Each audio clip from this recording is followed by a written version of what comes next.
கிறிஸ்துக்குள் அன்பானவர்களே, இந்த பரிசுத்தமான ஓய்வு நாளின் காலை வேளைக்காக நான் ஆண்டவருக்கு நன்றி சொல்லுகின்றேன். இந்த முதல் வாரத்தின் முதல் ஞாயிற்றுக்கிழமையிலே ஆண்டுடைய சமூகத்தை நோக்கி நாம் கடந்து வரும்படியாக, நாம் இருக்கின்ற இடங்களிலிருந்து ஆண்டவரை நோக்கி பார்க்கும்படியாகவும் ஆண்டவரை ஆராதிக்கும்படியாகவும் கர்த்தர் நமக்கு இந்த காணொலியின் மூலமாக நமக்கு ஒரு வாய்ப்பை தேவன் கொடுத்திருக்கிறார். அந்த வாய்ப்பை நாம் நினைத்து நாம் ஆண்டவருக்கு நாம் நன்றி பலிகளை ஸ்தோத்திர பலிகளை நாம் செலுத்துவோம். குறிப்பாக இப்படிப்பட்டதான இந்த காலகட்டங்கள் சீக்கிரமாக மாறவும் நம் அனைவரும் நம்முடைய ஆலய பிரகாரத்தில் வந்து நாம் குடும்பமாக ஆண்டவருடைய சமூகத்தில் நாம் தரித்திருந்து ஆண்டவரை ஆராதிக்கத்தக்கதான ஒரு வாய்ப்பை தேவன் நமக்கு மீண்டுமாய் கிருபையை தரும்படிக்கு நாம் ஊக்கமாக கருத்தோடு கூட நாம் ஜெபிக்க நாம் அழைக்கப்பட்டிருக்கின்றோம். அதனால் இந்த காலங்களிலே அதிகமாக நம்முடைய நேரத்தை நாம் ஜெபத்திலே நாம் தரித்திருப்போம். கர்த்தர் வல்லமையான காரியங்களை, அற்புதமான காரியங்களை, பெரிய காரியங்களை நம்மத்திலே ஆண்டவர் செய்வார். இந்த வழிபாட்டிற்கு ஆரம்பமாக நாம் அனைவரும் தலைகளை தாழ்த்தி ஜெபித்து நாம் ஆரம்பிப்போம். ஜெபம் செய்வோம்.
துதிகள் மத்தியிலே வாசமாயிருக்கின்ற எங்கள் அன்பு நிறைந்த ஆண்டவரே, கிருபையாய் கொடுக்கப்பட்ட இந்த புதிய மாதத்தின் முதல் ஞாயிற்றுக்கிழமைக்கான நமக்கு நன்றியும் துதியும் ஸ்தோத்திர பலிகளை நாங்கள் செலுத்துகின்றோம்.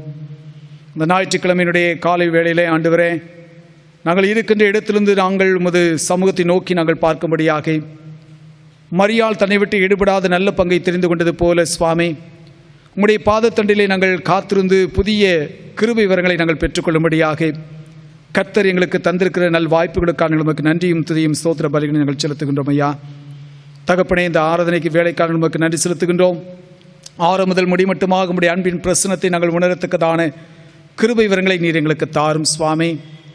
ஆண்டவரே, இந்த வழிபாட்டின் மூலமாக இந்த வாரத்தின் நாட்களில் நாங்கள் எப்படி நடக்க வேண்டும் என்பதை நாங்கள் கற்றுக்கொள்ளத்தக்கதாக உம்முடைய இறை செய்தி நாங்கள் கேட்கின்ற பொழுது எங்களுடைய சிந்தனைகள் எல்லாம் ஆண்டவரே உம்முடைய சத்தத்தை கேட்கக்கூடியதான உணர்வை நீர் எங்களுக்கு தரும்படிக்கும் போது சமுத்திரை ஒப்புக் கொடுத்து நாங்கள் ஜெபிக்கின்றோம். கர்த்தாவே, உம்முடைய அன்பின் பிரசனத்திலே நாங்கள் உமக்கு நன்றி பலிகளை ஸ்தோத்திர பலிகளை செலுத்தத்தக்கதான கிருபைகளை நீர் தாரும். துதி கன மகிமை அனைத்தையும் நாங்கள் செலுத்துகின்றோம். மீட்பர் இயேசு கிறிஸ்துவின் வழியாக வேண்டிக் கொள்கின்றோம் எங்கள் பரலோக பிதாவே, ஆமேன். தேவனுடைய பரிசுத்தமுள்ள நாமத்துக்கு மகிமையுண்டாகவும் ஆராதனைக்காரமாக நாம் அனைவரும் சேர்ந்து கிறிஸ்து சபை பாமாலை கீதம் 9 யாவரும் சேர்ந்து பாடுவோம். பாமாலை கீதம் 9.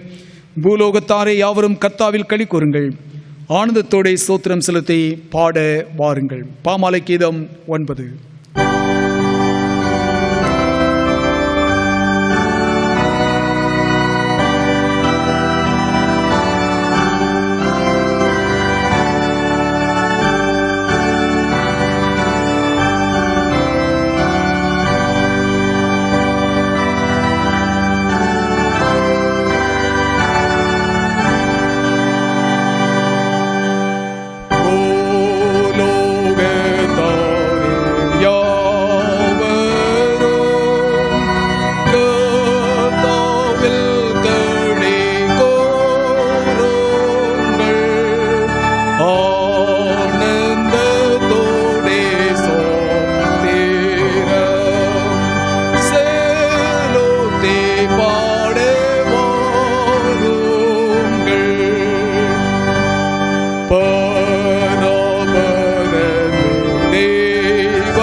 in the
காலை மாலை ஆராதனை ஒழுங்குமுறையிலே இரண்டாவது வழிபாட்டு முறையை யாவரும் சேர்ந்து பின்பற்றுவோம். இரண்டாம் ஆராதனை ஒழுங்குமுறை. நாம் கடவுளை தொழுவோம். கடவுள் ஆவியாயிருக்கிறார். அவரை தொழுது கொள்கிறவர்கள் ஆவியோடும் உண்மையோடும் அவரை தொழுது கொள்ள வேண்டும். நம்முடைய பிதாவாகிய கடவுளாலும் கர்த்தராகிய இயேசு கிறிஸ்துவினாலும் உங்களுக்கு கிருபையும் சமாதானமும் உண்டாவதாக. இது கர்த்தர் உண்டு பண்ணின நாள். இதனை களி கூர்ந்து மகிழ கடவோம். ஆண்டவரே, எங்கள் உதடுகளை திறந்திருளும், அப்பொழுது எங்கள் வாய் உம்முடைய புகழை அறிவிக்கும். பிதாவுக்கும் குமாரனுக்கும் பரிசுத்த ஆவிக்கும் மகிமை உண்டாவதாக.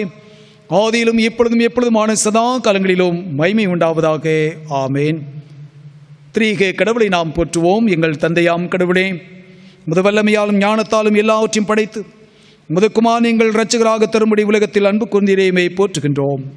குமார் நாம் கடவுளே, பாவத்தை தவிர்த்து எல்லாவற்றும் எங்களைப் போல் மனிதனாகி எங்கள் பாவங்களுக்காக ஒப்புக் கொடுக்கப்பட்டு எங்கள் நீதிக்காக உயிர்த்தெழும்பியவரே போற்றுகிறோம். பரிசுத்த ஆவியானவராகிய கடவுளே, எல்லா உண்மைக்குள்ளும் எங்களை வழிநடத்தி கடவுளின் அன்பை எங்கள் நெஞ்சில் பொழிகிறவரே போற்றுகிறோம். பிதா குமாரன் பரிசுத்த ஆவியாகிய கடவுளே, உமக்கே காலமும் எல்லா புகழும் மகிமையும் உண்டாவதாக. ஆமேன். நமக்கு பாவமில்லை என்போமானால் நம்மை நாமே வஞ்சிக்கிறவர்களாகவும் நமக்கு உண்மை இல்லை. நமது பாவங்களை அறிக்கையிட்டால் பாவங்களை நமக்கு மன்னித்து எவ்வித அநீதமும் நீங்கள் நம்மை சுத்திகரிப்பதற்கு அவர் நம்பத்தக்கவரும் நீதியும் உள்ளவர். நான் எழுந்து என் தாப்பிடத்திற்கு போய், தகப்பனே, பரத்துக்கு விரோதமாக உமது பார்வையிலும் பாவம் செய்தேன். இனி உம்முடைய மகன் என்று சொல்லப்படுவதற்கு நான் பாத்திரன் அல்லன். உம்முடைய கூலிக்காரர்கள் ஒருவனாக்கு என்னை வைத்துக் கொள்ளும் என்பேன். கடவுள் ராஜ்யம் சமீபத்திருக்கிறது. மனம் திரும்பி சுவிசேஷத்தில் நம்பிக்கை வையுங்கள். நமது பலவீனங்களுக்காக பரிதபிக்க முடியாத பிரதான ஆசிரியர் நமக்கு இராமல் எல்லா விதத்திலும் நம்மை போல் சோதிக்கப்பட்டோம் பாவமில்லாத பிரதான ஆசிரியரே நமக்கு இருக்கிறார். நாம் முழங்கால் படியிட்டு மௌனமாக நம்மை நாமே சோதனை செய்வோம். சற்று நேரம் நாம் அமைதலாக இருந்து நம்முடைய பாவங்கள், நம்முடைய குற்றங்கள், குறைவுகள், பிழைகள் யாவற்றையும் உணர்ந்த மக்களாக தேவ சமூகத்திலே மனத்தாழ்மையோடு கூட நாம் அறிக்கை செய்வோம்.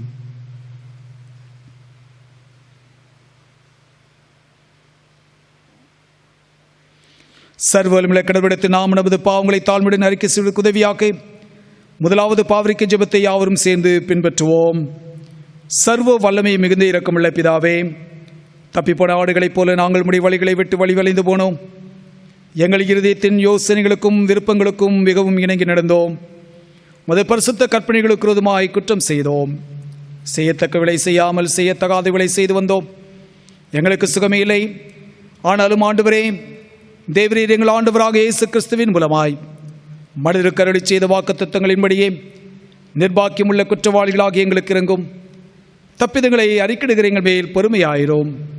பாவத்தின் நிமித்தம் துக்கப்படுகிற எங்களை சீர்படுத்தும்.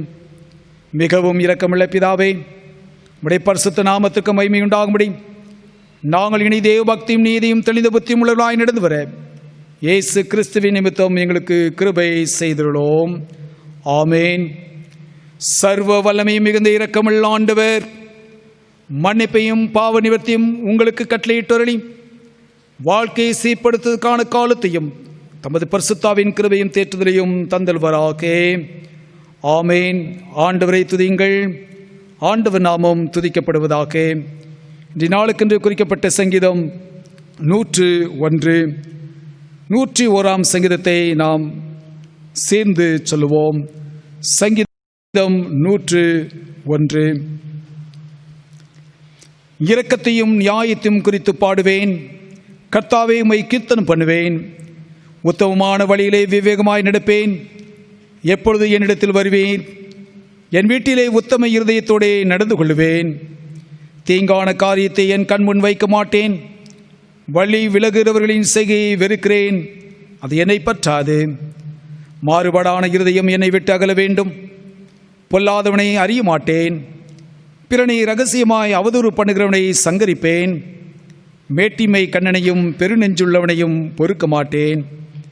தேசத்தில் உண்மையானவர்கள் என்னோட வாசம் பண்ணும்படி என் கண்கள் அவர்கள் மேல் நோக்கமாயிருக்கும். உத்தமமான வழியில் நடக்கிறவன் என்னை சேவிப்பான். கபடி செய்கிறவன் என் வீட்டுக்குள் இருப்பதில்லை. பொய் சொல்லுகிறவன் என் கண் முன் நிலைப்பதில்லை. அக்கிரமக்காரர் ஒருவரும் கர்த்தருடைய நகரத்தில் இராதபடி வேறு அறுப்புண்டு போக தேசத்திலுள்ள அக்கிரமக்காரர் யாவரையும் அதிகாலமே சங்கரிப்பேன். பிதாவுக்கோ குமாரக்கோ பரிசுத்த ஆவிக்கோ மகிமை உண்டாவதாக. ஆதியிலோ இப்பொழுதோ எப்பொழுதுமான சதா காலங்களிலோ மகிமை உண்டாவதாக.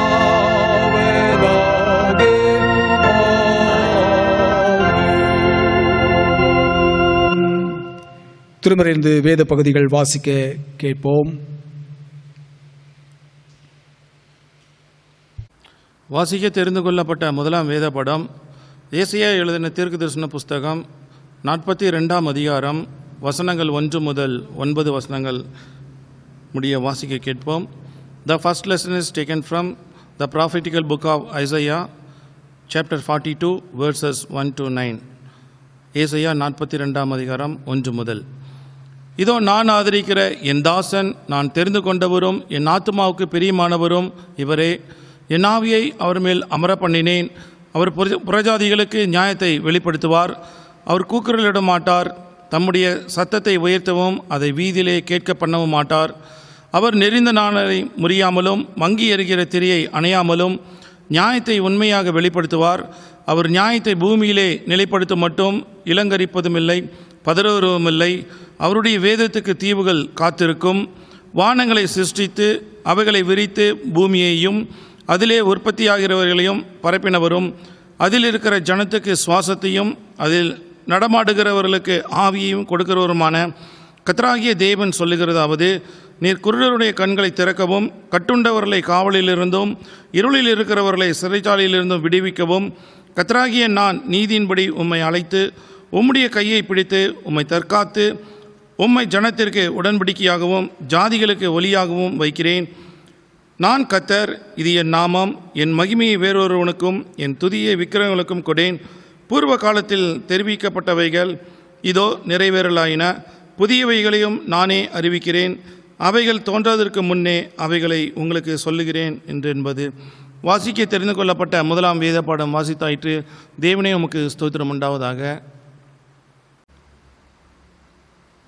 வாசிக்க தெரிந்து கொள்ளப்பட்ட இரண்டாம் வேத பாடம் அப்போஸ்தலனாகிய பவுல் கொரிந்தியருக்கு எழுதின முதலாம் நிருபம் 1ஆம் அதிகாரம் 18 முதல் 31 வரை.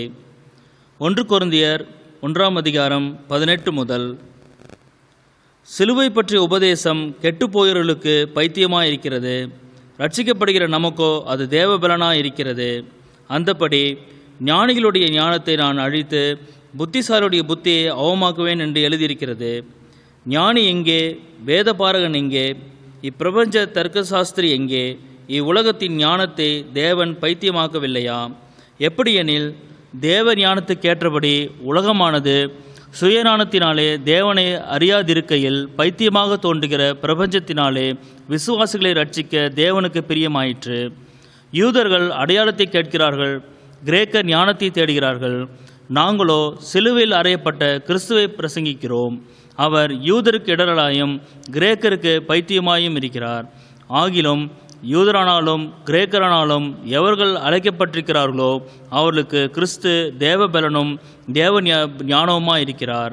இந்தப்படி தேவனுடைய பைத்தியம் எனப்படுவது மனுஷருடைய ஞானத்திலும் அதிக ஞானமாய் இருக்கிறது. தேவனுடைய பலவீனம் எனப்படுவது மனுஷனுடைய பலத்திலும் அதிக பலமாய் இருக்கிறது. எப்படியெனில் சகோதரரே, நீங்கள் அழைக்கப்பட்ட அழைப்பை பாருங்கள். மாம்சத்தின்படி ஞானிகள் அநேகர் இல்லை, வல்லவர்கள் அநேகர் இல்லை, பிரபுக்கள் அநேகர் இல்லை. ஞானிகளை வெட்கப்படுத்தும்படி தேவன் உலகத்தில் பைத்தியமானவர்களை தெரிந்து கொண்டார். பலமுள்ளவைகளை வெட்கப்படுத்தும்படி தேவன் உலகத்தில் பலவீனமானவர்களை தெரிந்து கொண்டார். உள்ளவைகளை அவமாக்கும்படி உலகத்தின் இழிவானவைகளையும் அற்பமாய் எண்ணப்பட்டவைகளையும் இல்லாதவைகளையும் தேவன் தெரிந்து கொண்டார். மாம்சமான எவனும் தேவனுக்கு முன்பாக பெருமை பாராட்டாதபடிக்கு அப்படி செய்தார். அந்தபடி நீங்கள் அவராலே கிறிஸ்து இயேசுவுக்கு உட்பட்டிருக்கிறீர்கள். எழுதியிருக்கிறபடி மேன்மை பாராட்டுகிறவன் கர்த்தரை குறித்தே மேன்மை பாராட்டத்தக்கதாக அவரே தேவனால் நமக்கு ஞானமும் நீதியும் பரிசுத்தமும் மீட்புமானார் என்பதே வாசிக்க தெரிந்து கொள்ளப்பட்ட 2ஆம் வேத பாடம் வாசித்தாயிற்று. தேவனே உமக்கே ஸ்தோத்திரம் உண்டாவதாக. இன்றைய நாளுக்கென்று வாசிக்கும்படியாக தெரிந்து கொள்ளப்பட்ட நற்செய்தி பகுதி யோவான் நற்செய்தி நூல் 13வது அதிகாரம் வசனங்கள் 1 துவங்கி 17ஆம் வசனம் வரைக்கும். யோவான் 13வது அதிகாரம் முதல் வசனம் துவங்கி 17ஆம் வசனம் வரைக்கும். பஸ்கா பண்டிகைக்கு முன்னே இயேசு உலகத்தை விட்டு பிதாவினிடத்திற்கு போகும்படியான தம்முடைய வேளை வந்ததென்று அறிந்து தாம் இவ்வுலகத்தில் இருக்கிற தம்முடைய அன்பு வைத்தபடியே முடிவு பரிந்தும் அவரிடத்தில் அன்பு வைத்தார். சீமோனின் குமாரனாகிய யூதா இஸ்காரியோத் அவரை காட்டிக் கொடுக்கும்படி பிசாசனவன் அவன் இருதயத்தை தூண்டின பின்பு அவர்கள் போஜனம் பண்ணி கொண்டிருக்கையில் தம்முடைய கையில் பிதா எல்லாவற்றையும் ஒப்புக் கொடுத்தார் என்பதையும் தாம் தேவனிடத்திலிருந்து வந்ததையும் தேவனிடத்துக்கு போகிறதையும் இயேசு அறிந்து போஜனத்தை விட்டெழுந்து வஸ்திரங்களை கழற்றி வைத்து ஒரு சீலையை எடுத்து அறையிலே கட்டிக்கொண்டு பின்பு பாத்திரத்தில் தண்ணீர் வார்த்து சீஷருடைய கால்களை கழுவவும் தாம் கட்டிக்கொண்டிருந்த சீலையினால் துடைக்கவும் தொடங்கினார். அவர் சீமோன் பேதுருவினிடத்தில் வந்தபோது அவன் அவரை நோக்கி, ஆண்டவரே, நீர் என் கால்களை கழுவலாமா என்றான். இயேசு அவனுக்கு பிரதித்திரமாக, நான் செய்கிறது இன்னதென்று இப்பொழுது நீ அறியாய், இனிமேல் அறிவாய் என்றார். பேதுரு அவரை நோக்கி, நீ ஒரு காலும் என் கால்களை கழுவப்படாது என்றான். இயேசு அவனுக்கு பிரதித்திரமாக, நான் உன்னை கழுவாவிட்டால் என்னிடத்தில் உனக்கு பங்கில்லை என்றார். அதற்கு சீமோன் பேதுரு, ஆண்டவரே, என் கால்களை மாத்திரமல்ல என் கைகளையும் என் தலையையும் கூட கழுவ வேண்டும் என்றான். இயேசு அவனை நோக்கி, முளையிடவன் தன் கால்களை மாத்திரம் கழுவ வேண்டியதாயிருக்கும், மற்றபடி அவன் முழுவதும் சுத்தமாயிருக்கிறான். நீங்களும் சுத்தமாயிருக்கிறீர்கள், ஆகிலும் எல்லாரும் அல்ல என்றார். தம்மை காட்டிக் கொடுக்கிறவனை அவர் அறிந்திருந்தபடினால் நீங்கள் எல்லாரும் சுத்தமுள்ளவர்கள் அல்ல என்றார். அவருடைய கால்களை அவர் கழுவின பின்பு தம்முடைய வஸ்திரங்களை தரித்து கொண்டு திரும்ப உட்கார்ந்து அவர்களை நோக்கி, நான் உங்களுக்கு செய்ததை அறிந்திருக்கிறீர்களா? நீங்கள் என்னை போதகர் என்றும் ஆண்டவர் என்றும் சொல்லுகிறீர்கள். நீங்கள் சொல்லுகிறது சரியே, நான் அவர்தான். ஆண்டவரும் போதகருமாகிய நானே உங்கள் கால்களை கழுவினதுண்டானால் நீங்களும் ஒருவருடைய கால்களை ஒருவர் கழுவ கடவீர்கள். நான் உங்களுக்கு செய்தது போல நீங்களும் செய்யும்படி உங்களுக்கு மாதிரியை காண்பித்தேன். மெய்யாகவே மெய்யாகவே நான் உங்களுக்கு சொல்லுகிறேன், ஊழியக்காரன் தன் எஜமானிலும் பெரியவன் அல்ல, அனுப்பப்பட்டவன் தன்னை அனுப்பினவரிலும் பெரியவன் அல்ல. நீங்கள் இவைகளை அறிந்திருக்கிறபடியினால் இவைகளை செய்வீர்களானால் பாக்கியவான்களாய் இருப்பீர்கள். வாசிக்கும்படியாய் தெரிந்து கொள்ளப்பட்ட நற்செய்தி பகுதி வாசித்து நிறைவாயிற்று. கிறிஸ்துவே உமக்கே மகிமை உண்டாவதாக. ஜெபம் செய்வோம்.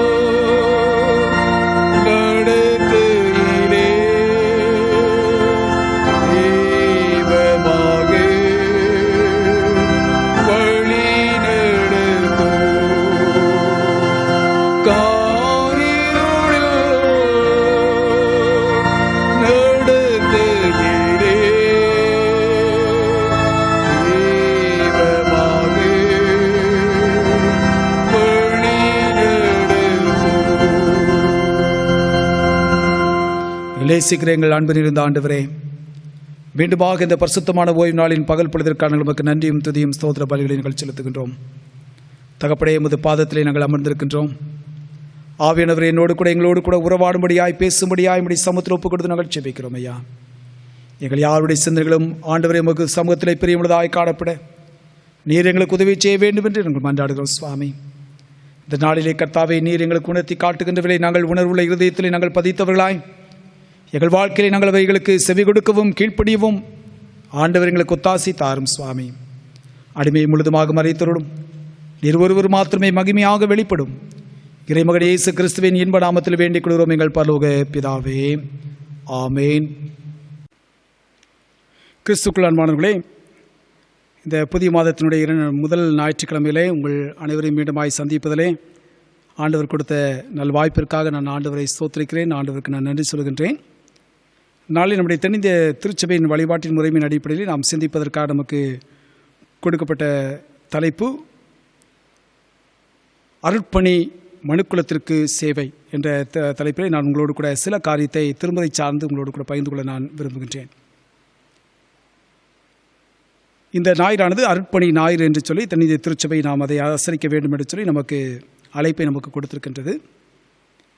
மனுக்குலத்திற்கு நாம் சேவை புரிவதற்காகவே இறைவன் நம்மை உலகத்தில் அருட்பணியாளர்களாக நம்மை வைத்திருக்கிறார் என்பதை நாம் சிந்திக்கவும் நாம் அதிலே நம்மை ஈடுபடுத்திக் கொள்ளவும் இணைத்துக் கொள்வதற்கும் ஆண்டவர் நம்மை அழைத்திருக்கின்றார். 18ஆம் நூற்றாண்டில் சமய இயக்கத்தினை தோற்றுவித்து பிற்காலத்திலே அது Methodist திருச்சபையாக மலருவதற்கு வித்திட்டவர் Arul Thiru John Wesley அவர்கள். ஒரு சமயம் அவர் தன்னுடைய அறைகளை அலங்கரிப்பதற்காக அழகிய சித்திரம் தீர்த்தப்பட்டதான ஒரு படங்களை பலவற்றை வாங்கி வந்தார். வீட்டு வேலைகளெல்லாம் செய்து வருவதான வேலைக்கார பெண் வந்தால் இந்த படங்களை எல்லாம் கொடுத்து அதை சுவரிலே அழகாக அதை தான் நினைத்த இடத்திலே அதை மாட்டி தொங்கவிட வேண்டும் என்று சொல்கிறதான ஒரு சிந்தனையோடு கூட எதிர்பார்ப்போடு கூட நின்று கொண்டிருக்கின்றார். திடீரென்று அவருடைய இல்லத்தினுடைய அழைப்பு மணி சத்தம் எழுப்புகிறது. கதவை திறந்து பார்த்தபோது தன்னுடைய வீட்டு வேலைக்கார பெண்மணி அங்கே குளிரிலே நடுங்கிக் கொண்டு நிற்கின்றார். அது ஒரு நல்ல கடுமையான குளிர்காலம். அந்த பெண்மணியானவள் நடுங்கிக் கொண்டே வீட்டுக்குள்ளாக நுழைந்து போகின்றாள். அவள் அணிந்திருந்த வஸ்திரமோ அந்த குளிரை தாங்கிக் கொள்வதற்கு ஒரு உதவி இல்லாத ஒரு வஸ்திரம், ஒரு மெல்லிய வஸ்திரத்தை அவள் உடுத்திருந்தாள். ஆகினாலே அவள் அந்த குளிரை தாங்க முடியாதபடிக்கு அவள் நடுங்கிக் கொண்டே இல்லத்துக்குள்ளாக போகின்றாள். அதை பார்த்த ஜான் வெஸ்லி, இவள் இவ்வளவு கஷ்டப்பட்டு கொண்டிருக்கிறாளே, குளிரில் நடுங்கிக் கொண்டிருக்கிறார்கள், இவளுக்கு ஏதாவது நாம் உதவி செய்ய வேண்டும் என்று சொல்லி தன்னுடைய பேண்ட் பாக்கெட்டிலே கையை விட்டு பார்க்கின்றாள். துளாவி பார்க்கின்றார். அவருடைய பையிலே பணம் இல்லை. ஆகவே இந்த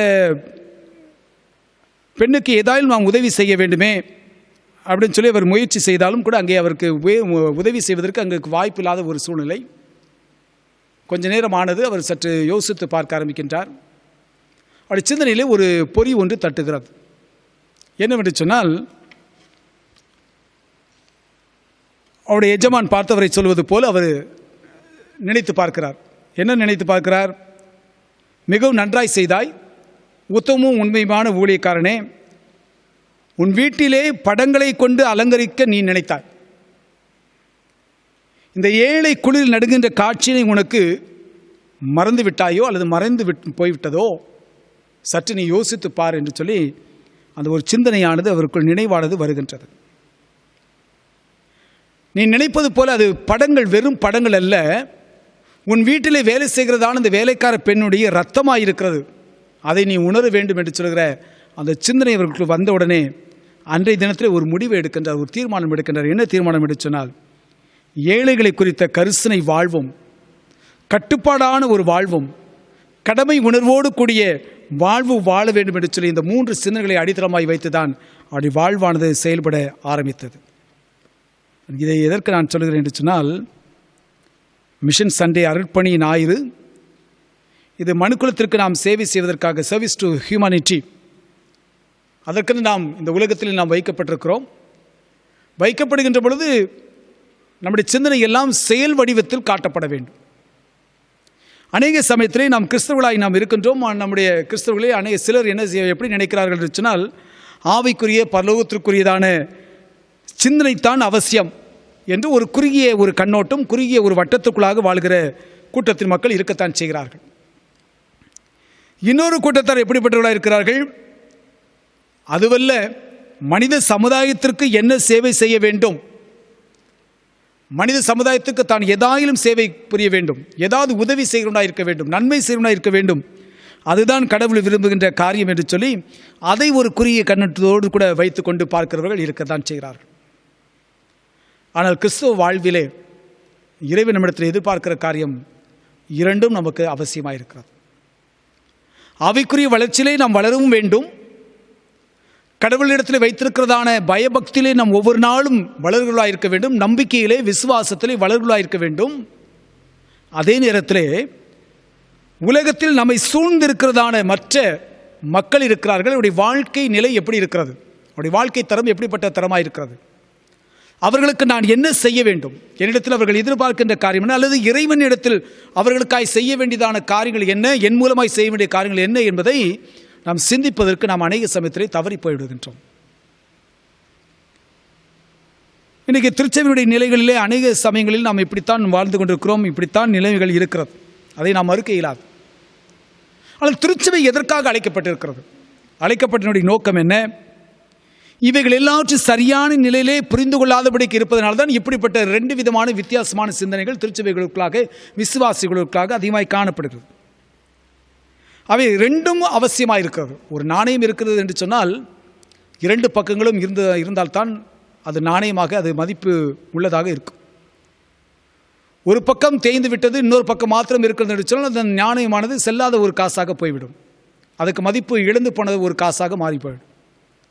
அதே போலதான் கிறிஸ்துவ விசுவாச வாழ்விலே ஆவிக்குரியதான சத்தியத்தை கேட்டு ஆவிக்குரிய வளர்ச்சியிலே வளரவும் வேண்டும். அதே நேரத்திலே மனுக்குலத்திற்கு நாம் செய்ய வேண்டிய சேவைகள் அநேகம் இருக்கிறது, பணிவிடைகள் நிறைய இருக்கிறது. அந்த பணிவிடைகளை நாம் நிறைவேற்றுவதற்கென்றும் இறைவன் நம்மை என்ன செய்திருக்கிறார், உலகத்தில் வைத்திருக்கிறார் என்பதை நாம் அநேக சமயத்திலே மறந்து விடுகின்றோம். அதை மறவாதபடிக்கு மீண்டும் நம்மை புதுப்பித்துக் கொள்வதற்காக தான் அருட்பணி ஞாயிறு என்ற ஒரு சிந்தனையை நம்முடைய தென்னிந்திய திருச்சபையானது அதை சிந்திக்க வேண்டும் என்று சொல்லி, இந்த கருப்பொருளில் நாம் சிந்தனையை செலுத்த வேண்டும் என்று சொல்லி நமக்கு அதை கொடுத்திருக்கிறார்.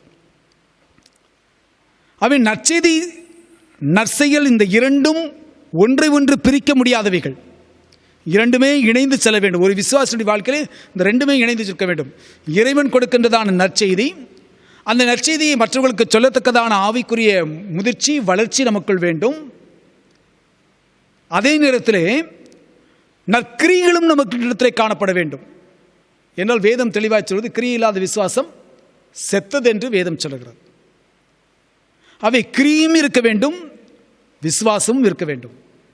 இந்த இரண்டும் ஒன்றோடு ஒன்று இணைந்து செல்லக்கூடியதாக இருக்க வேண்டும். மிஷன் அண்ட் எவாஞ்சலிசம் என்ற சொல்லிலே முதல் மிஷன் என்ற அந்த சொல் தான் முக்கியத்துவம் பெற்றதாக இருக்கிறது.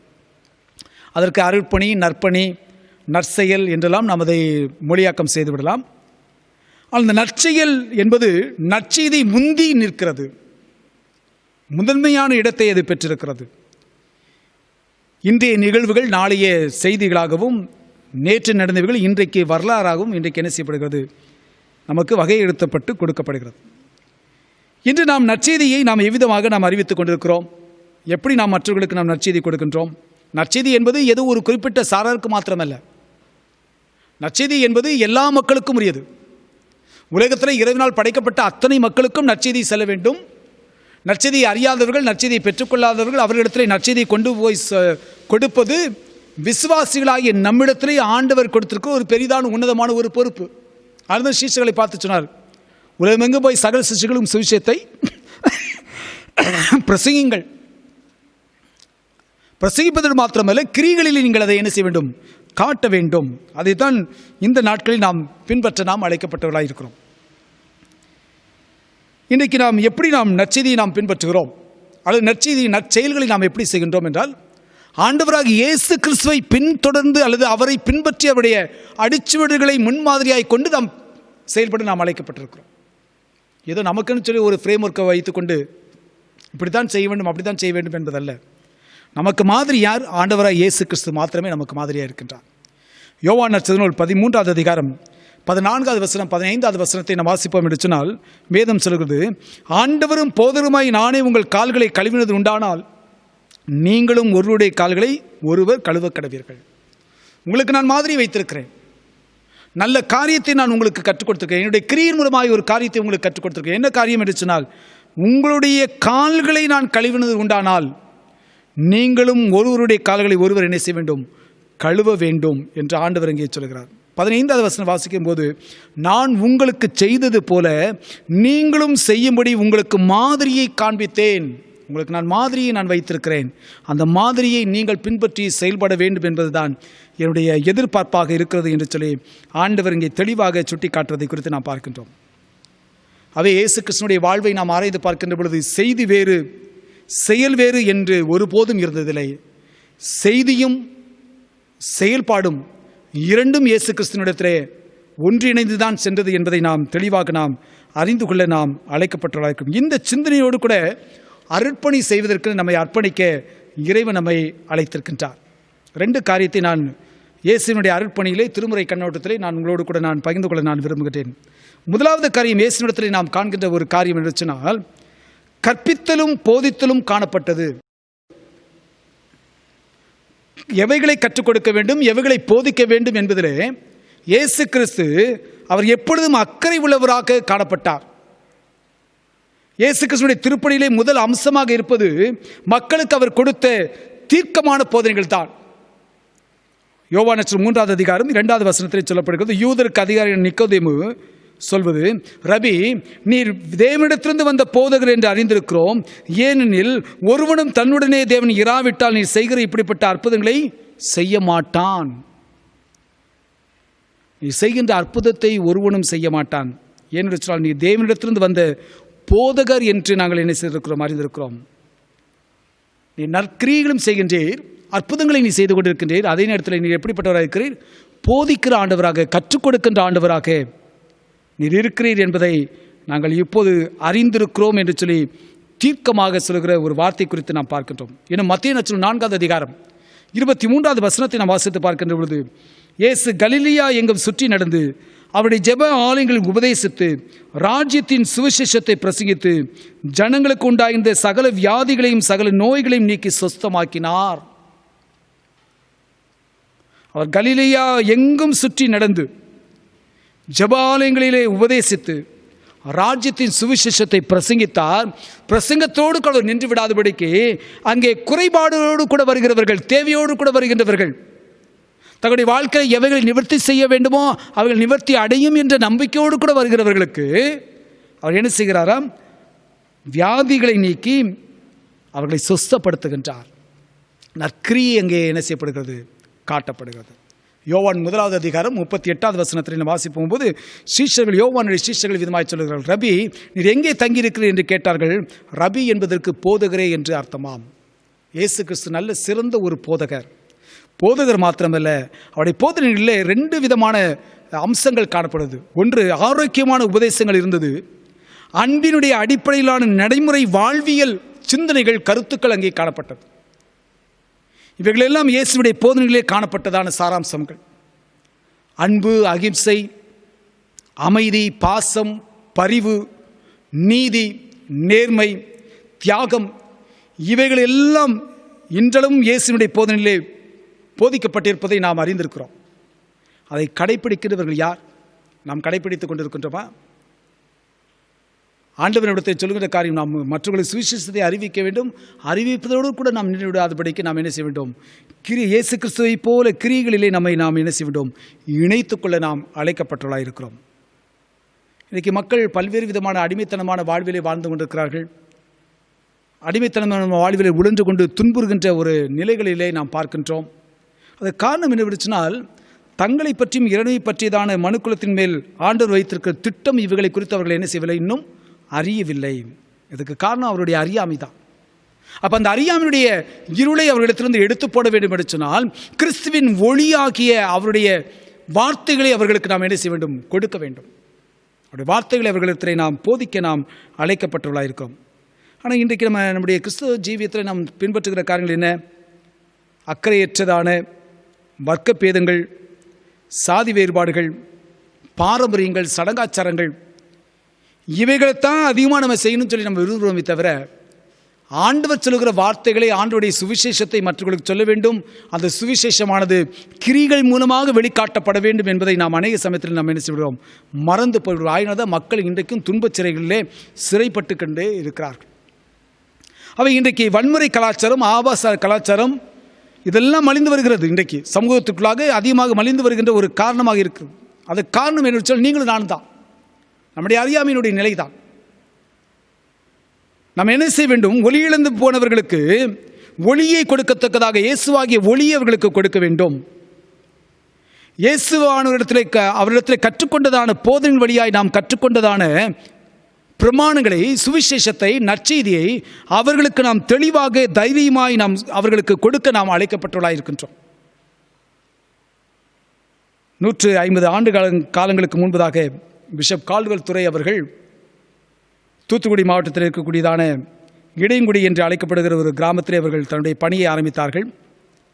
அவர்களுக்கு அந்த பகுதியில் இருக்கக்கூடியதான மக்களிடத்திலே அவர்கள் சுவிசேஷத்தை சொல்வதற்கு மாத்திரமல்ல, மருத்துவ பணி, கல்வி பணி என்று பல பணிகளை, நற்பணிகளை இவர்கள் செய்தார்கள்.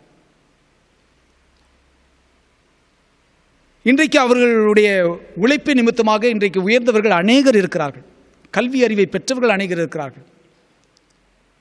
அவருடைய கண்கள் திறக்கப்பட்டவர்கள் அநேகர் இருக்கிறார்கள். ஏசாயா தீர்க்கதரிசியுடைய புத்தகம் 42வது அதிகாரம் 6வது வசனத்திலே குருடர்களுடைய கண்களை திறக்கவும் என்று சொல்லி வேதம் சொல்கிறது. நற்பணி செய்வதற்காகத்தான். எதற்காக என்றால், யாருக்கு என்ன தேவைப்படுகிறதோ அந்த தேவையை உணர்ந்து அவர்களுக்கு நாம் அந்த உதவியை செய்ய வேண்டும், அவர்களுக்கு அந்த பணிகளை செய்ய வேண்டும் என்பதற்காகத்தான், விடுதலையின் வாழ்வை கொடுக்க வேண்டும் என்பதற்காகத்தான் இறைவன் உலகத்தில் உங்களையும் என்னையும் என்ன செய்திருக்கிறார், வைத்திருக்கிறார். மத்தேயு 7வது அதிகாரம் 28வது வசனம் 29வது வசனம் சொல்கிறது, அவர் வேத பாரகரை போல் போதியாமல் அதிகாரம் உடையவராய் அவர்களுக்கு போதித்தபடியால் ஜனங்களுடைய போதகத்தை குறித்து என்ன செய்தார்கள், ஆச்சரியப்பட்டார்கள். நாம் கொடுக்கின்ற போதனையானது ஜனங்கள் ஆச்சரியப்படத்தக்கதாக காணப்பட வேண்டும். 2வது காரியம், ஒன்றிணைத்து நம் விடுதலையின் வாழ்வை அவர்களுக்கு கொடுப்பது. இன்றைக்கு பார்த்தீங்கன்னா உலகத்துள்ள சமூகத்திற்குள்ளாக இருக்கிற காரியங்கள் இருந்துச்சுன்னா ஒருவருக்கொருவர் ஏற்றுக்கொள்கின்ற மனப்போக்கும் இன்றைக்கு குறைந்து விட்டது. ஒருவரை ஒரு நேசிக்கின்ற அந்த மனப்போக்கும் குறைந்து விட்டது. போட்டிகள், பொறாமைகள் அதிகமாக வளர்ந்து கொண்டிருக்கிற ஒரு சமூக சூழலுக்குள்ளாக நாம் தள்ளப்பட்டவர்களாக நாம் வாழ்ந்து கொண்டிருக்கின்றோம். ஆனால் இயேசுவுடைய போதனைகளுடைய முக்கிய நோக்கம் மக்களை ஒன்றிணைப்பதும் ஒப்புரவாக்குவதும் அவர்களுக்கு விடுதலை வாழ்வை கொடுப்பது தான் அவருடைய முக்கியமான நோக்கமாக இருந்தது. மனிதனுக்கும் இடையிலும், மனிதனுக்கும் இயற்கைக்கும், மனிதனுக்கும் இறைவனுக்கும் இடையிலே ஒன்றிணைப்பை ஏற்படுத்துவதுதான் கிறிஸ்துவனுடைய நோக்கமாக இருந்தது. அதுதான் அவருடைய செயல்பாடாக இருந்தது. அதைத்தான் ஆண்டவர் கடவுள் நம்மிடத்தில் எதிர்பார்ப்பாக இருக்கிறது. ஆனால் இன்றைக்கு இருக்கின்ற சமூக சூழலை பார்க்கின்ற பொழுது நான் ஆரம்பத்தில் சொன்னது போல சாதி, மதம், கலாச்சாரம், சமய பின்னணியம், பாரம்பரியங்கள், வகுப்பு பேதங்கள், இப்படிப்பட்ட தீமைகளினாலே தூண்டப்பட்டு மனுக்குலத்திற்கு கிறிஸ்து கற்பித்ததான அந்த நற்செய்தியை, அந்த ஒன்றிணைப்பின் ஒப்புரவாக்கினுடைய நற்செய்தியை இன்னைக்கு மனுக்குலமானது என்ன செய்து விட்டது, மறந்து விட்டது. அதை செய்வதற்கு அது என்ன செய்யவில்லை, ஒரு துணிவை அது எடுக்கவில்லை. இறைவன் நமக்கு அனைவருக்கும் தகப்பனாக இருக்கின்றார். அவர்தான் வானக தந்தையாக இருக்கின்றார். அவரை அப்பா, பிதா, தாய் என்று நாம் அழைக்கத்தக்கதாக நமக்கு அவர் உரிமை கொடுத்திருக்கின்றார். மத்தேயு நற்செய்தி 6வது அதிகாரம் 9வது வசனத்தை நாம் வாசித்து பார்க்கின்ற பொழுது ஆண்டவர் சீஷர்களுக்கு எப்படி ஜெபிக்க வேண்டும் என்ற அந்த ஜெபத்தை பற்றி அங்கே கற்றுக் கொடுக்கின்றார். அதில் முதல் பகுதி என்ன சொல்கிறது, பரமண்டங்களில் இருக்கிற எங்கள் பிதாவே. பிதா என்றால் தகப்பன், தந்தை. கடவுளை நாம் அழைக்கின்ற பொழுது எப்படி அழைக்க வேண்டுமாம், பரமண்டங்களில் இருக்கக்கூடிய எங்கள் தந்தையே, எங்கள் தகப்பனே என்று நாம் அழைக்க வேண்டும். அந்த அளவிற்கு இறைவன் நம்மை பிள்ளைகளாக அவர் நேசித்து, அந்த ஒரு பிள்ளையானவன் தன்னுடைய தகப்பனையோ அல்லது தாயையோ கூப்பிடுவதற்கு அவர்களுக்கு எவ்வளவு உரிமை இருக்கிறதோ, அந்த உரிமையோடு கூட ஆண்டவரை நாம் அழைக்கத்தக்கதாக அந்த உரிமையை தேவன் நமக்கு என்ன செய்திருக்கிறார், கிருபையாக நமக்கு அதை கொடுத்திருக்கிறார். நம்ம எப்படி நம்ம அழைக்கிறோம் ஆண்டவரை? ஆண்டவரோடு கூட ஒன்றிப்பதற்காக அந்த உரிமையை நமக்கு கொடுத்திருக்கிறார். அவர் பரிசுத்தமுள்ள கடவுள் தான், அவர் நீதி உள்ள கடவுள் தான், அவர் சத்தியமுள்ள கடவுள் தான். அவர் நீதிபரராக இருந்தாலும் கூட நமக்கு அந்த நீதி இல்லை என்றாலும் கூட மீண்டும் நம்மை ஆண்டவருடைய சமூகத்தை ஒப்பு கொடுத்து அவரை உரிமையோடு கூட அழைக்கத்தக்கதாக, தகப்பன் என்று அழைக்கத்தக்கதாக, பிதாவே என்று சொல்லி நாம் அழைக்கத்தக்கதாக அந்த ஒன்று இணைப்பினுடைய பணியை இந்த ஜெபத்தின் மூலமாக சீஷர்களுக்கு என்ன செய்கிறார்? கற்றுக் கொடுக்கின்றார். மத்தேயு 6வது அதிகாரம் 8வது வசனம் சொல்கிறது, உங்கள் பிதாவை நோக்கி நீங்கள் வேண்டிக் கொள்வதற்கு முன்னமே உங்களுக்கு இன்னது தேவை என்று அவர் அறிந்திருக்கிறார். அவர் அறிந்திருக்கிறார். நாம் வேண்டிக் கொள்வதற்கு முன்பதாகவே நம்முடைய தேவைகள் என்னதென்று அவர் என்ன செய்திருக்கிறார்? அறிந்திருக்கிறார். எதற்காக? நம்மை ஒன்றிப்பதற்காக, அவரோடு கூட நம்மை ஒன்றித்து அழைத்து செல்வதற்காக. அது மாத்திரமல்ல, 26வது வசனத்தை வாசிக்கின்ற பொழுது மத்தேயு 6:26 சொல்கிறது, உங்கள் பரமபிதா பிழை போட்டுகிறார் என்று சொல்லி வேதம் சொல்கிறது. 32வது வசனத்தை வாசிக்கும் போது, இவைகளெல்லாம் உங்களுக்கு வேண்டியவைகள் என்று உங்கள் பரமபிதா என்ன செய்திருக்கிறார்? அறிந்து இருக்கிறாரே. அவர் எல்லாவற்றையும் அறிந்திருக்கிற ஆண்டவராக இருக்கிறார். அப்படிப்பட்ட அறிந்திருக்கிற ஆண்டவரோடு கூட நாம் இணைந்து செல்ல, ஒன்றித்து நாம் செல்ல, மற்றவர்களையும் இறைவனோடு கூட ஒன்றித்து வைக்க, மற்றவர்களும் இறைவனோடு கூட அந்த ஒப்புரவாதலின் மூலமாக, அந்த நற்செய்தியின் மூலமாக அவர்களும் இறைவனோடு கூட சேர்ந்து பயணிக்கத்தக்கதாக உலகத்தில் நாம் நற்கிரிகளை செய்வதற்கென்று, ஒப்புரவாதனுடைய நற்கிரிகளை நாம் செய்வதற்கென்று நாம் நினைக்கப்பட்டிருக்கிறோம், வைக்கப்பட்டிருக்கிறோம். மார்க்கு 12வது அதிகாரம் 30வது வசனத்திலே நாம் வாசிக்கின்ற பொழுது அந்த ஒன்றிணைப்பிலே அன்பு மிகவும் முக்கியமானது என்று சொல்லி அங்கே தெளிவுபட நாம் கற்றுக்கொள்கின்ற ஒரு பாடமாக இருக்கிறது. ஆண்டவர் இங்கே சொல்லுகிறார், உன் தேவனாய் கர்த்தரிடத்தில் உன் முழு இருதயத்தோடும், உன் முழு ஆத்மாவோடும், உன் முழு பலத்தோடும் உன் அன்பு கூறுவாயாக. அப்படி நீ அன்பு கூறுகின்ற பொழுது கர்த்தரிடத்தில் நீ ஒரு இணைப்பை நீ பெற்றுக்கொள்கிறாய். முதன்மையான அன்பை நீ செலுத்த வேண்டும், முழுமையான அன்பை நீ செலுத்த வேண்டும். அதைத்தான் ஆண்டவர் நம்மிடத்தில் எதிர்பார்க்கின்றார். இதற்கு ஒப்பாய் இருக்கிற 2வது கற்பனை என்னவென்றால், மார்க் 12வது 31 சொல்கிறார், உன்னிடத்தில் நீ அன்பு கூறுவது போல பிறனிடத்திலும் என்ன செய்ய வேண்டும்? நீ அன்பு கூற வேண்டும். நீ பரலோக மண்டலங்களில் இருக்கிற எங்கள் பிதாவே என்று சொல்லி நீ அழைப்பது பெரிதல்ல, அது அன்பின் பிரமாணம். உனக்கு ஒரு உரிமையை கடவுள் கொடுத்திருக்கிறார். ஒரு ஒன்றித்து செல்வதற்கதாக, ஒரு இணைப்பை கடவுளோடு கூட இணைக்கத்தக்கதான அந்த ஒரு வாழ்வை நமக்கு பெற்றுக்கொள்ளும்படிக்கு ஒரு ஜெபிக்க வேண்டும் என்று சொல்லி ஆண்டவர் கற்றுக் கொடுக்கின்றார். அது செயல் வடிவத்தில் வர வேண்டும் என்று சொன்னால் இறைவனிடத்தில் நீ என்ன செய்ய வேண்டும்? அன்பு செலுத்த வேண்டும். இறைவனிடத்தில் அன்பு செலுத்துவது எப்படி? உன்னிடத்தில் நீ அன்பு கூறுவது போல பிறனிடத்திலும் என்ன செய்ய வேண்டும்? அன்பு செலுத்த வேண்டும். உன்னை நீ எப்படி நேசிக்கின்றாயோ, உன்னை மற்றவர்கள் எப்படி நேசிக்க வேண்டும் என்று சொல்லி நீ எதிர்பார்க்கின்றாயோ, அதை போல நீயும் பிறரையும் நீ என்ன செய்ய வேண்டும்? நேசிக்க வேண்டும். உன்னிடத்தில் நேசம் வைக்க வேண்டும் என்று சொல்லி பிறர் யாரிடத்திலாம் நீ எதிர்பார்க்கிறாயோ அவர்கள் எப்படியெல்லாம் உன்னை நேசிக்க வேண்டும் என்று சொல்லி நினைக்கின்றாயோ, எதிர்பார்க்கின்றதை அதே போல் நீயும் என்ன செய்ய வேண்டும்? அவர்கள் நேசிக்க வேண்டும். 1 யோவான் 3வது அதிகாரம் 11வது வசனத்தில், நாம் ஒருவரில் ஒருவர் அன்பு கூற வேண்டும் என்பதே நீங்கள் ஆதி முதல் கேள்விப்பட்ட விசேஷமாக இருக்கிறது என்று சொல்லி வேதம் சொல்கிறது. 1 யோவான் 4வது அதிகாரம் 20-21 பார்க்கிறோம், தேவனிடத்தில் அன்பு கூறுன் என்று ஒருவன் சொல்லியும் தன் சகோதரனை பகைத்தால் அவன் பொய்யன். தான் கண்ட சகோதரத்தில் அன்பு கூறாமல் இருக்கிறவன் தான் காணாத தேவனிடத்தில் எப்படி அன்பு கூறுவான்? அன்பு கூறுகிறதில் தான் விடுதலையினுடைய அனுபவங்கள் இருக்கிறது. இயேசுவினுடைய பணியிலே போதிப்பது மட்டுமல்ல, சிறைப்பட்டவர்களை விடுதலையாக்குவது அவருடைய பணியாக இருந்தது. விடுதலை பணி செய்ய வேண்டும் என்று சொன்னால் இறைவனிடத்தில் வைத்திருக்கிற அந்த அன்பு, இறைவன் நம்மிடத்தில் காட்டுகின்ற அந்த அன்பு நம்மிடத்தில் காணப்பட வேண்டும். அன்பு இல்லாதபடிக்கு மற்றவர்களுக்கு விடுதலையின் காரியத்தை நாம் என்ன செய்யவே முடியாது. கர்த்தருடைய ஆவியானவர் என்மேல் இருக்கிறார், தரித்திரருக்கு சுவிசேஷத்தை பிரசங்கிப்படி என்னை அபிஷேகம் பண்ணினார். இருதயம் நறுங்குண்டவர்களை குணமாக்கவும், சிறைப்பட்டவர்களுக்கு விடுதலையும், குருடருக்கு பார்வையும் பிரசித்தப்படுத்தவும், கர்த்தருடைய அனுக்கிரக வருஷத்தை பிரசித்தப்படுத்தும் என்னை அனுப்பினார். இயேசு கிறிஸ்து இந்த உலகத்தில் அனுப்பப்பட்டதனுடைய நோக்கத்தை பற்றி அவர் தெளிவாக சொல்கிறார். விடுதலையின் பணி செய்வதற்கென்று, அந்த விடுதலையின் பணி எதை சார்ந்திருக்கிறது என்றால் இறை அன்பை சார்ந்ததாக இருக்கிறது. இன்றைக்கு நாம் விடுதலை பணியை நாம் செய்கின்றோமா? பிறரை நாம் நேசிக்கின்றோமா? பிறரிடத்தில் அன்பு செலுத்துகின்றவர்களாக இருக்கின்றோமா? அருட்பணி என்பது நமக்கு கொடுக்கின்ற அழைப்பு என்னவென்று சொன்னால், இயேசுவை போல நாம் என்ன செய்ய வேண்டும்? பிறருக்கு நற்செய்தியை போதிக்கிறவர்களாக இருக்க வேண்டும். அந்த நற்செய்தி போதிப்பதோடு மாத்திரமல்ல, நற்கிரிகள் மூலமாய் வெளிப்படுத்தப்பட வேண்டும். அந்த நற்கிரிகளுடைய செயல்பாடு என்னவென்று சொன்னால், ஒருவருக்கொருவர் ஒன்றித்து இணைப்பை ஏற்படுத்திக் கொள்வது, இறைவனோடு கூட இணைப்பை ஏற்படுத்திக் கொள்வது, ஒப்புரவாகிக் கொள்வது, ஒப்புரவாகுதல் மூலமாக அந்த அன்பை, தேவனுடைய அன்பை இன்னதென்று நாம் வெளிக்காட்டுவது, அந்த அன்பின் கிரியைத்தான் விடுதலையின் கிரியாய் காணப்பட வேண்டும். இன்றைக்கு நம்மிடத்தில் நாம் காண்கின்றோம். நாம் அந்த விதமான பணிகளை நாம் செய்து கொண்டு வருகின்றோமா? அந்த சிந்தனையின் தாக்கம் இடத்தில் இருக்கிறதா? சற்று நாம் யோசித்து பார்ப்போம். கடவுள் நமக்கு கொடுத்திருக்கிற வாய்ப்புகள் அநேகம் வாய்ப்புகளை நமக்கு ஆண்டவர் கொடுத்திருக்கிறார். அந்த வாய்ப்புகளை நாம் எவ்வளவு நிலைகள் நாம் தவறு விட்டிருக்கிறோம், எவ்வளவு காலங்களில் நாம் அதை உதாசீனப்படுத்தி ஒதுக்கி வைத்திருக்கிறோம். நாம் சற்று யோசித்து பார்ப்போம். இது வரக்கூடிய காலகட்டங்களிலாவது கர்த்தருடைய சுவிசேஷத்தை நாம் சொல்ல வேண்டும். அதே நேரத்தில் அன்பின் கிரியை, விடுதலையாக்குகின்ற கிரியை, ஒப்புரவாக்குகின்ற கிரியை, ஒன்றிணைக்கின்றதான அந்த கிரியை நம்மிடத்தில் காணப்பட வேண்டும். அப்படிப்பட்ட நிலைக்குள்ளாய் நீங்கள் நானும் கடந்து வர தேவன் தாமே துணை பாராட்டுவராக. ஆமென். தலைகள் தாழ்த்துவோம், ஜெபிப்போம். அன்பும் இரக்கம் நிறைந்த எங்கள் அன்புள்ள ஆண்டவரே, அர்ப்பணியை ஆற்றுவதற்கென்று நீர் எங்களை அழைத்திருக்கின்றீர். நீர் எங்களுக்கு மாதிரியாக போதித்திருக்கின்றீர். நம்முடைய வாழ்விலே கிரிகளை நீர் நடப்பித்து காட்டியிருக்கின்றீர். ஆண்டவர், இந்த ரெண்டும் எங்களுக்கு அவசியமாக இருக்கிறது, எங்கள் வாழ்விலே காணப்பட வேண்டும். அதை நாங்கள் அதிகமாக இந்த நாட்களிலே சிந்திக்கவும், ஆண்டவரை நாங்கள் நற்கிரிகளே பெருகுளாய் காணப்படவும் நீர் எங்களுக்கு உதவி செய்ய முடிக்கும். இது சமுத்திரை ஒப்புக் கொடுத்து நாங்கள் ஜெபிக்கின்றோம். நாங்கள் பலவீனர்கள் குறைப்பட்டவர்கள் தான்.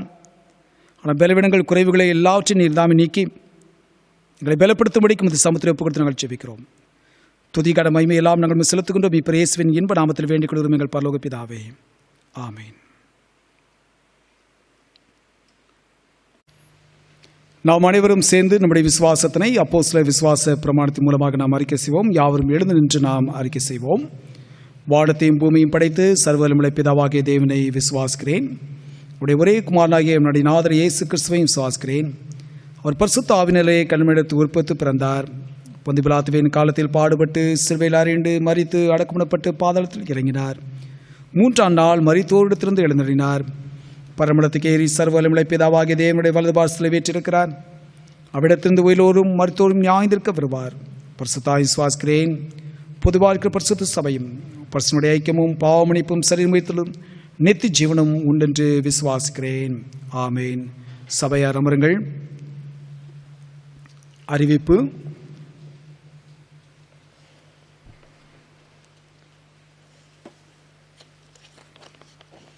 திருமண அறிக்கை. நமது சபையைச் சேர்ந்து திரு என் ராஜேந்திரன் அவர்களின் குமாரன் செல்வன் ஆர் பிரபுவும், சிஎஸ்ஐ திருச்சி தஞ்சை திருமண்டலம் குடிமங்கலம் குருசேகரத்தைச் சேர்ந்த திரு சி எபனேசர் அவர்களின் குமாரத்தி செல்வி இ ஜாய் பெப்சியும் பெரியவர்களால் நிச்சயிக்கப்பட்டு திருமணம் செய்து கொள்ளப் போகிறார்கள்.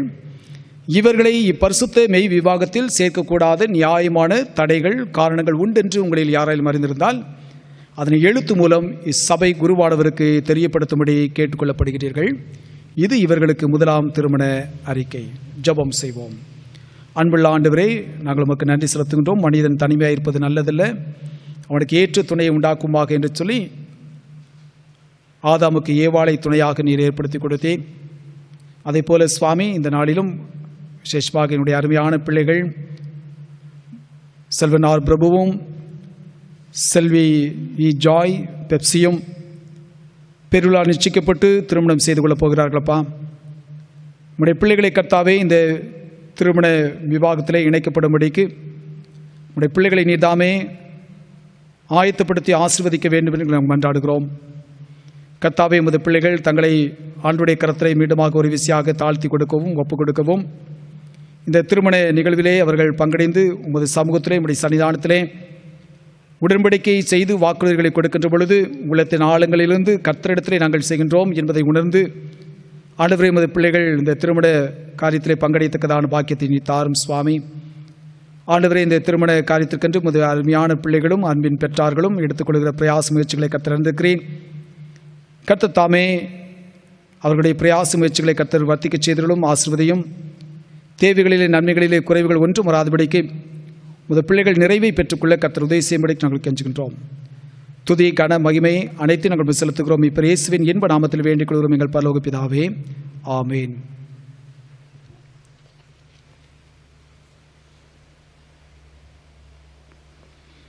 தொடர்ந்து நாம் ஜெபம் செய்வோம். கர்த்தர் உங்களோடு இருப்பாராக, அவர் உமது ஆவியிடம் இருப்பாராக. ஜெபம் செய்வோம். கர்த்தாவே எங்களுக்கு இறங்கும், கிறிஸ்துவே எங்களுக்கு இறங்கும், கர்த்தாவே எங்களுக்கு இறங்கும். பரமளில் இருக்கிற எங்கள் பிதாவே, உம்முடைய நாமம் பிரசித்தப்படுவதாக, உம்முடைய ராஜ்யம் வருவதாக, உம்முடைய சித்தம் பரமத்திலே செய்யப்படுவது போல பூமியிலையும் செய்யப்படுவதாக. அன்றுள்ள அப்பத்தை எங்களுக்கு இன்று தாரும். எங்களுக்கு விதமாய் குற்ற செய்களுக்கு நாங்கள் மன்னிக்கிறது போல எங்கள் குற்றங்களை எங்களுக்கு மன்னியும். எங்களை சோதனைக்குள் பிரவேசிக்க பண்ணாமல் தீமையை எங்களை ரட்சித்துக் கொள்ளும். ராஜ்யம் வல்லமை மகிமையும் என்றிருக்கும் முடிவுகளே. ஆமேன். ஆண்டவரே, உமது இரக்கத்தை எங்களுக்கு காண்பியும், உம்முடைய ரட்சிப்பை எங்களுக்கு அருளி செய்யும். ஆண்டவரே, எங்களை ஆளுபவர்களை வழிநடத்தும், அவர்களுக்கு பரத்திலிருந்து வரும் ஞானத்தை கொடுத்துள்ளோம். உடைய பணிவிடைக்காருக்கு நீதியை தரிப்பையும், நீ தெரிந்து கொண்ட ஜனத்தை சந்தோஷப்படுத்தும். ஆண்டவரே, எமது ஜனத்தை ரட்சியும், உடைய சுதந்திரத்தை ஆசீர்வதியும். ஆண்டவரே, எங்கள் காலத்தில் சமாதானத்தை தந்தருளும். தேவரீரை அல்லாமல் உலகத்தை ஆளுபவர் வேறு ஒருவரும் இல்லை. கடவுளே, எங்கள் இருதயங்களை சுத்திகரியும், உடைய பரிசுத்தாவை எங்களிடத்திலிருந்து எடுத்துக்கொள்ளாதையும். சமாதானத்திற்காக நாம் ஜெபம் செய்வோம். சகல பரிசுத்த விருப்பங்களுக்கும், சகல நல்ல ஆலோசனைகளுக்கும், சகல நீதியான கிரியைகளுக்கும் காரணராகிய கடவுளே, உலகம் தரக்கூடாத சமாதானத்தை உமது அடிகளாய் எங்களுக்கு தந்திருளும். நாங்கள் உமது கற்பனைகளுக்கு கீழ்ப்படிந்து நடக்க மன உற்சாகமுள்ளவர்களாயிருந்து சத்துருக்கள் பயமில்லாமலும் மாலை காக்கப்பட்டு ஆறுதலோடும் அமைதலோடும் எங்கள் ஜீவகாலத்தை போக்குவதற்கு இரட்சகர் இயேசு கிறிஸ்துவின் புண்ணிய நிமித்தம் கிருபை செய்தருளோம். ஆமேன். தேவனுடைய கிருபைக்காக நாம் ஜெபம் செய்வோம். எல்லா அதிகாரமும் வல்லமையுடைய ஆண்டவரே, நீர்தாமே எல்லா நன்மைகளுக்கும் காரணர். உமது திருநாமத்தை நேசிக்கும் அன்பை எங்கள் நெஞ்சத்தில் பொருத்தி மெய்தேவ பக்தியை எங்களுக்குள்ளே வளர பண்ணி சகல நன்மையிலும் எங்களை ஆதரித்து உமது மிகுந்த இரக்கத்தினாலே இவைகளில் எங்களை நிறுத்த வேண்டும் என்று எங்கள் ஆண்டவர் இயேசு கிறிஸ்துவின் மூலமாய் வேண்டிக் கொள்கிறோம். ஆமீன்.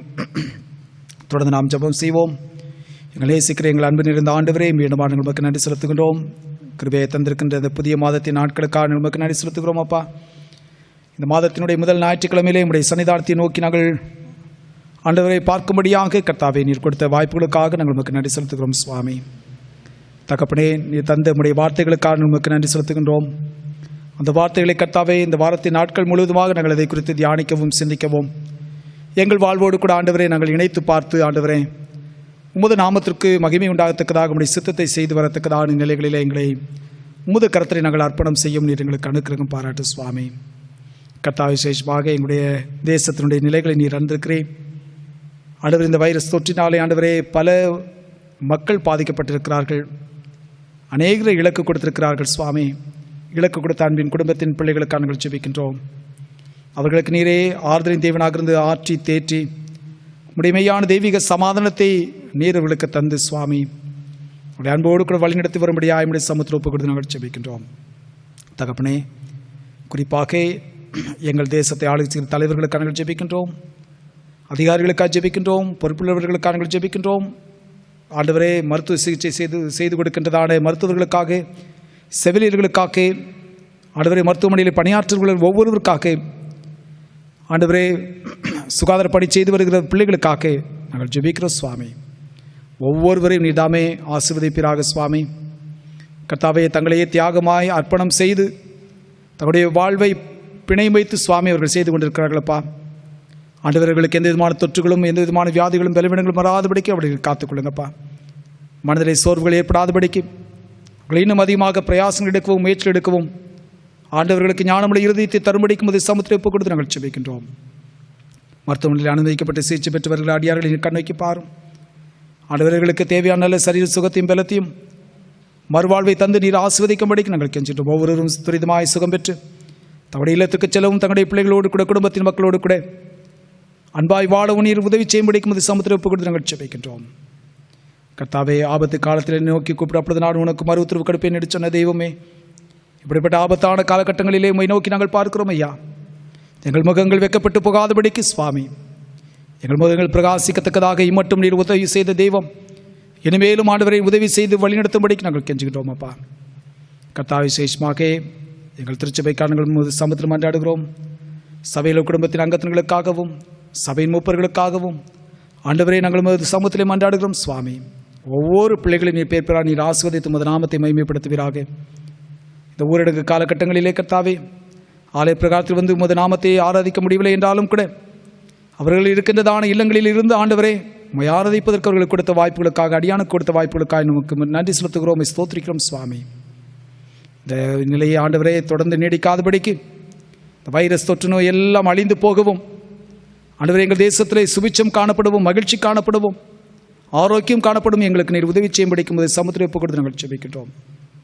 கர்த்தாவே, எங்கள் தேசத்திற்கு மாத்திரமல்ல எல்லா தேசத்திற்காக நாங்கள் ஜெபிக்கிறோம். ஐயா, பாதிக்கப்பட்ட எல்லா தேசத்தின் மக்களையும் கண்ணோக்கி பாரும், அவர்கள் மேல் இரக்கம் பாராட்டி அவர்களுக்கு புது வாழ்வை தரும்படிக்கும் அது சமுத்திர ஒப்பு கொடுத்து நாங்கள் ஜெபிக்கின்றோம்.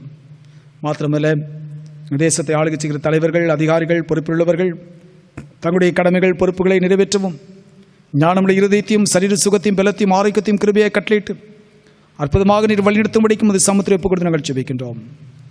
பற்பல நிலைகளில் பாதிக்கப்பட்டிருக்கிற பிள்ளைகளுக்கு நாங்கள் ஜெபிக்கிறோம். பொருளாதாரத்தில் பின்தங்கி இருக்கிறவர்கள், அடுத்த இந்த லாக்டவுன் காலங்களிலே வேலைவாய்ப்பு இழந்தவர்கள், அதன் மூலமாய் பொருளாதாரத்தை இழக்க கொடுத்தவர்கள், எல்லா நிலையிலும் உள்ள மக்களுக்காக நாங்கள் ஜெபிக்கிறோம் சுவாமி.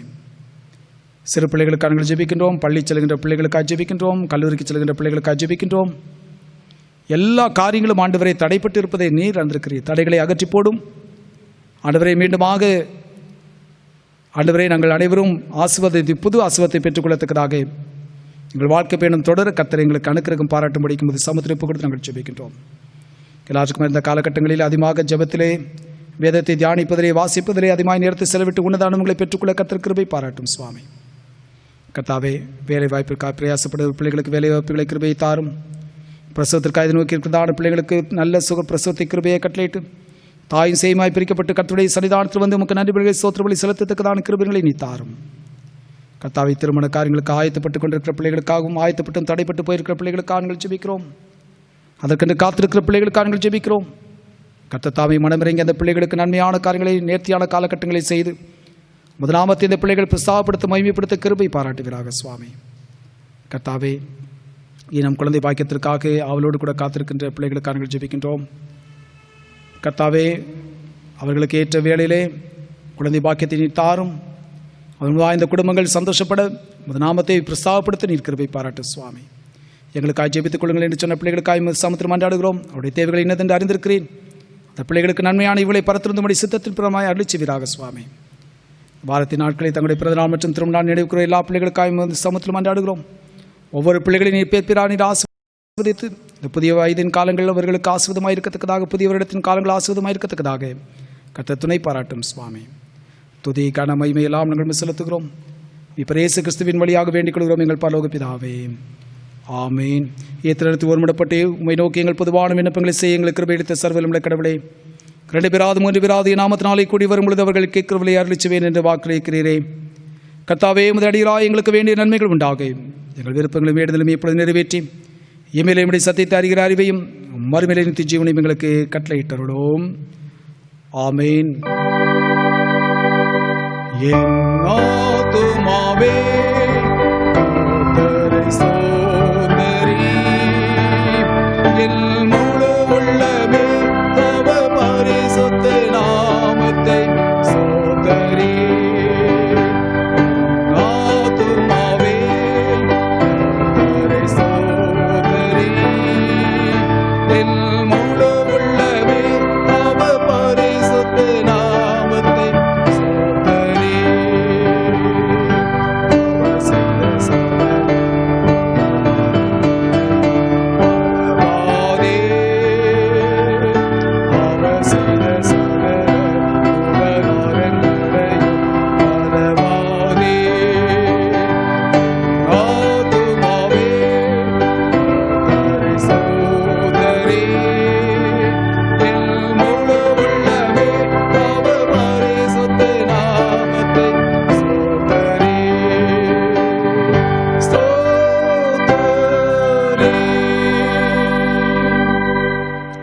ஆண்டவர் உங்களை ஆசீர்வதித்து உங்களை காக்க கடவர். ஆண்டவர் தம்முடைய முகத்தை உங்கள் மேல் பிரகாசிக்க பண்ணி உங்கள் மேல் கிருபையாயிருக்க கடவர். ஆண்டவர் தம்முடைய முகத்தை உங்கள் மேல் பிரசன்னமாக்கி எப்பொழுதும் உங்களுக்கு சமாதானம் கட்டளையிட கடவர்.